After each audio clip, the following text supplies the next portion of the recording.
Peace, my name's Truth. Today I want to speak about a man who I truly consider a brother. Rickey Fuquan McGee, a brother who was unduly arrested at 19 years old and subsequently convicted and sentenced to natural life in prison for a crime he did not commit. I first encountered Fu when I was 23 years old in maximum security prison, where I had just been sent to serve a life sentence. I met the brother in the law library because I was just beginning the process of navigating my own appeals in what I understood to be, it was going to be a long fight for my life. So the brother had already been waging his fight for about 13 years at that point. But what struck me when I met the brother was the fact that he was so concerned with improving the lives of the men around him. Every time I saw the brother in the library, he was surrounded by some of the youngest, wildest brothers in the institution. Like, these were the brothers who the system had deemed incorrigible, brothers who nobody else had the ability to reach. But Fu had a magnetic quality that these young black men were drawn to, and they listened to him and they trusted him and they believed him when he told them that they were great. He told me that, and I believed him. Fuquan was the first positive black male figure that I had encountered in my 23 years at that point that I felt like I could relate to. And he exemplified everything that he said he saw in me. And that was life-changing for me because the system had labeled me a convicted murderer.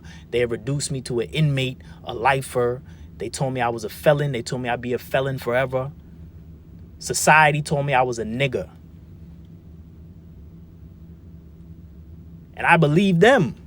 But every time I encountered Fu, he told me I was great. He told me I was brilliant. He told me I was a genius. And he made me believe that because he showed me what it looked like. He told me that every environment that I enter should be better because I was there. And I held myself to that standard because he showed me not only that it was necessary, but that it was possible. So in the 14 years that I've known this brother, I've watched him make it a priority to transform environments and systems. This is one of the most compelling brothers I know. And I'm not sure that I'd even be out of prison today if I hadn't met him.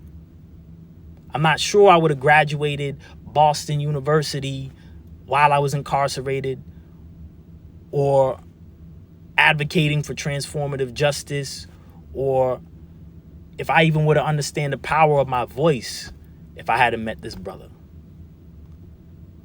And it's already a travesty that the world has been deprived of this magnificent human being for so long. And it's a crime that he's been robbed of so much of his life. But I'm telling whoever's listening, and I'm telling all the society and the world that you personally have been robbed. You should know that you've been robbed. The minute they convicted this brother for murder that he did not commit, causing him to spend more than half his life in prison, you were robbed of a life-changing, world-changing opportunity of benefiting from knowing who this brother is, and you should take that personally. You need to support this brother and the hashtag Free Fuquan Initiative. You've been robbed. Now you know. So what are you going to do? What are you going to do about that? Free Fuquan. Peace.